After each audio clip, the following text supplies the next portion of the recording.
Hey everyone, Aisha here. So today I'm going to be teaching on the topic that your opposition has already been defeated. And so I'm going to be using Joshua 2 verses 9 through 11. So let's get started. And just to give you some quick background about Joshua 2 verses 9 through 11.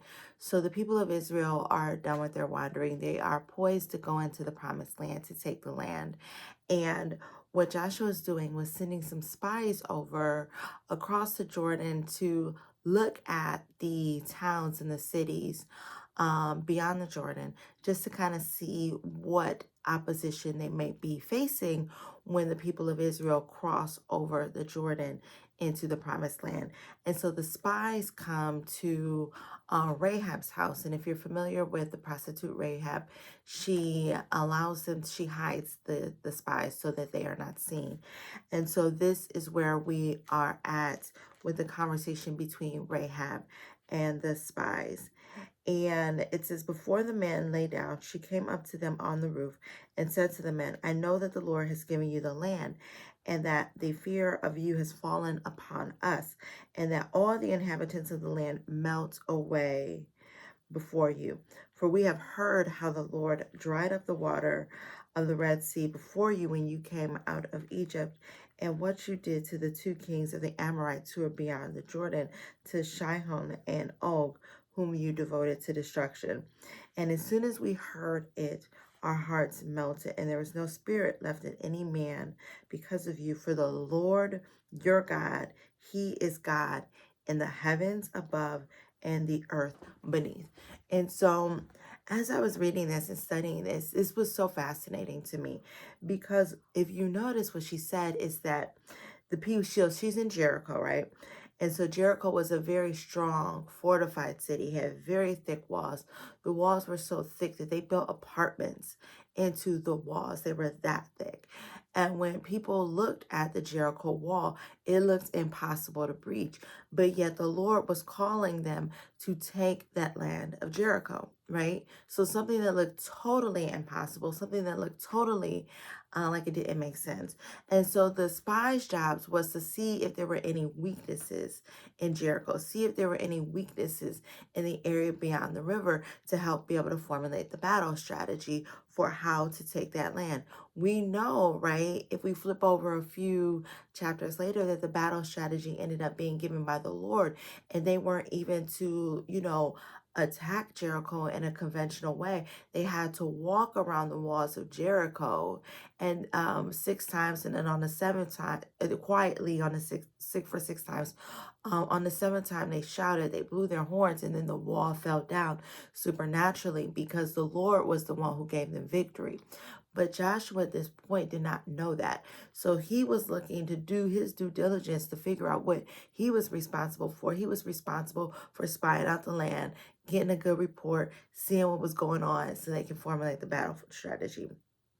But what they come to find out, keep in mind, this is 40 years after the Exodus. 40 years has passed. So the people ended up wandering in the wilderness for 40 years because the previous spies brought back a bad report, a fearful report, and they were convinced that if they went into the promised land, even though that was the land that God gave them, that they would be defeated. But what do we find out 40 years later? We find out 40 years later that despite the giants, despite the strength of the opposition, despite the fortification of the cities, despite everything that would tell the people of Israel that they would not have victory if they went into the promised land as God said, we learn that all of that was null and void. We learned that all of their fears were totally misplaced. We learned that had they put their trust in the Lord 40 years prior, they would have never wandered, but better yet, they were assured victory. And the very people that the people of Israel were afraid of were actually afraid of them. That is what's going on in this passage. Because what Rahab said is that she said, as soon as we heard it, our hearts melted and there was no spirit left in any man because of you. So what had happened is the might of their military, although they were strong in numbers, they were weak in heart. They had no more fight left in them. They were fearful, And they were sitting there afraid of the confrontation and the war that was to come when the people of Israel crossed over into the Jordan and took their territory. So their wandering never had to happen. They were already assured of victory. Their victory unnecessarily took 40 years because of fear. Because of fear. And this was super powerful. Why? Because God in the heavens and of the earth was the one fighting for them. So, why do I say this? And one of the other things that I wanted to say, Rahab talked about how the Lord dried up the water in the Red Sea before they came out of Egypt. So, the supernatural victory against Egypt had already reached the land of Jericho, right? Had already reached a land that they needed to conquer. But the people of Jericho, their opposition, remembered the works of the Lord and they were afraid. But the people of Israel did not remember the works of the Lord, and their spirit left them.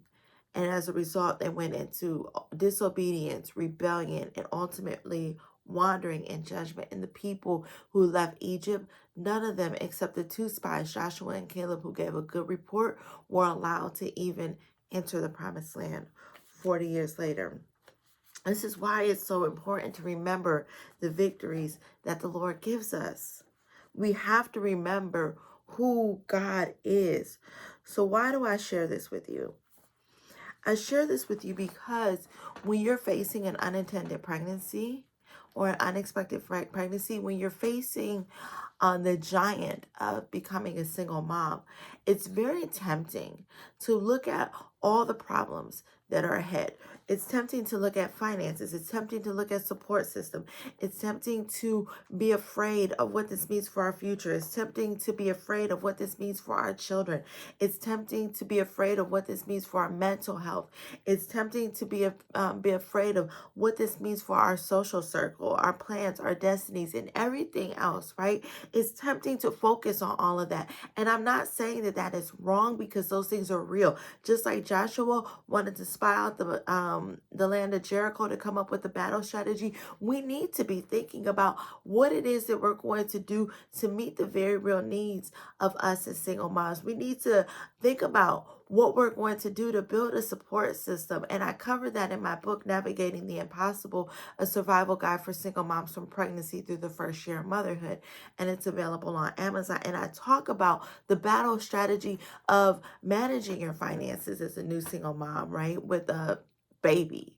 I talk about that from a support system perspective. And that is exactly what Joshua was doing. He was trying to figure out the lay of the land to formulate the battle strategy. But guess what? Lo and behold, God already had it figured out. Lo and behold, God already had the victory, right? And so we see is that was the exact same thing Moses was doing, spying out the land to figure out what's going on. And we see that when Moses sent their spies, those spies were more focused on the opposition instead of who God was and who God is, and how God had just given them the victory in a way that made zero sense at the Red Sea. They forgot God. They forgot that the fact that they had the Red Sea behind them, the Egyptians in front of them, but God physically moved, placed himself in between their opposition, the Egypt and them, So God placed himself in between them and made it so Egypt couldn't attack him. Then God opened up the Red Sea, allowed the people of Israel to cross through it. And that same Red Sea that allowed Israel to pass right through it, drowned Egypt, and their opposition was gone supernaturally in an instant. And I say this because you might be thinking about all the opposition that you're facing with an unintended pregnancy, and you're tempted to get an abortion because all you can see is what's not going to work. But I'm here to tell you that the same God who supernaturally delivered the people of Israel at the Red Sea, the same God who melted the hearts of the people of Jericho, and the same God who was there for me when I faced my unintended pregnancy and who made a way for me is the same God who can be there for you as well. He is a God who gives us victory, and we see it right here. They did not know at that point. The people of Israel had no idea back during the time of Moses when they were supposed to enter the promised land in the first place. They had no idea that their opposition had already been defeated. They had no idea that the problems that they saw already had a solution. But they were looking at what they could do in their own strength, and they lost courage. They lost their fight. They fell into fear, and they ended up wandering for 40 years for something that should have taken a way shorter amount of time. And so I just want to encourage you that the battles that you're looking at have already been defeated by God. He has already given you the victory. The army that the people of Israel were worried about had already been defeated in their minds because they already saw themselves as lost. They were just sitting there waiting for it to happen. So the opposition that you're seeing in your pregnancy, in your single motherhood journey, has already been fixed. It has already been solved. God is just waiting on you for you to take up the shield of faith and walk in the path that He has already called you to walk on, because He has already assured you victory.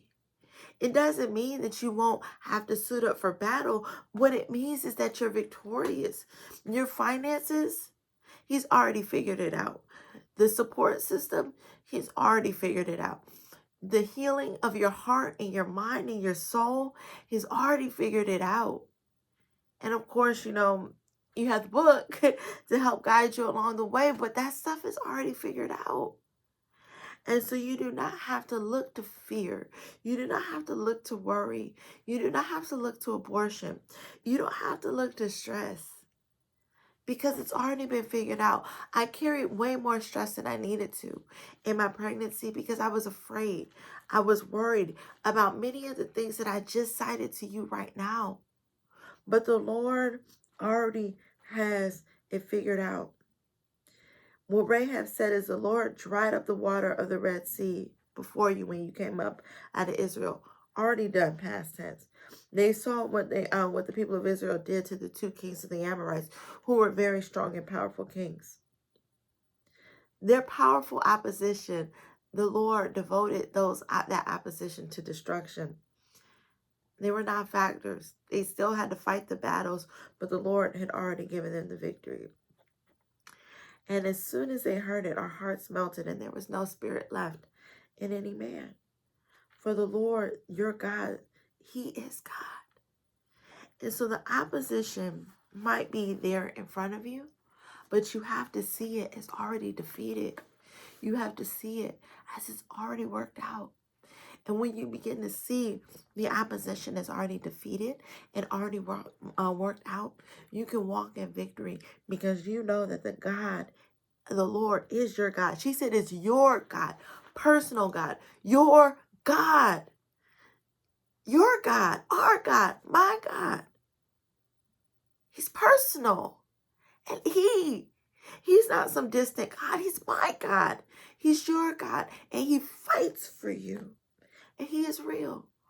And He is Lord of the heavens above and the earth beneath, meaning He is the Lord over all, everything about your situation. He is Lord of that. And so your opposition has already been defeated. Your fears have already been defeated. The victory that you will have in your single motherhood journey is already yours. It's guaranteed, because the Lord your God, He fights for you. And just like He fought for the people in the promised land, just like He fought for the people of Israel, He fights for you today. So your opposition has already been defeated. So slay the giant of fear. Rest in the Lord, knowing that He fights for you, knowing that your victory is secure, and you can start walking in the promises of God. Put everything that you're concerned about to prayer. Start working on your battle strategy. Commit that to prayer. Pick up the book, Navigating the Impossible, a survival guide for single moms from pregnancy through the first year of motherhood. Pick that book up. That book will help you put together your battle strategy with the guidance of the Lord. And rest in that, knowing that your victory is secure. Just like the people of Israel receive the promised land. Their victory was secured, and so is yours. All right, so I pray that this has encouraged you, and I pray that this gives you hope on your single motherhood journey. I pray that this gives you hope and helps you to navigate your pregnancy and help you to land well in single motherhood. So take this time during your pregnancy. Take this time to heal. Take this time to build your plan. Take this time to stay in prayer to the Lord and build up your faith. Put on the full armor of God, the helmet of salvation, the breastplate of righteousness, the belt of truth, the shoes of the gospel of peace, the sword of the Spirit, which is the word of God, and the shield of faith, which extinguishes all the fiery arrows of the evil one. Those fiery arrows of fear, doubt, unbelief, confusion, your shield of faith, as you saturate yourself with the word of God, as you saturate yourself with prayer, as you saturate yourself with these YouTube videos to encourage you to build up your faith that you can do it. You're not the first one in this situation. You won't be the last. And so look to people who have already walked this journey and stand firm on faith, knowing that if God can deliver me, if God can give me hope, if God can renew me, if God can give me strength, if God can give me peace, if God can give me victory, he can do the same for you. So definitely pick up your book, Navigating the Impossible, a survival guide for single moms from pregnancy through the first year of motherhood. That is available on Amazon. Make sure you subscribe to this channel, like this video, leave me a comment to let me know how this has encouraged you, and definitely share it with a friend who is also pregnant and is going to be a single mom or is a single mom already with a baby, or really truthfully of any age. And so hopefully this has encouraged you. Have a good day. Bye.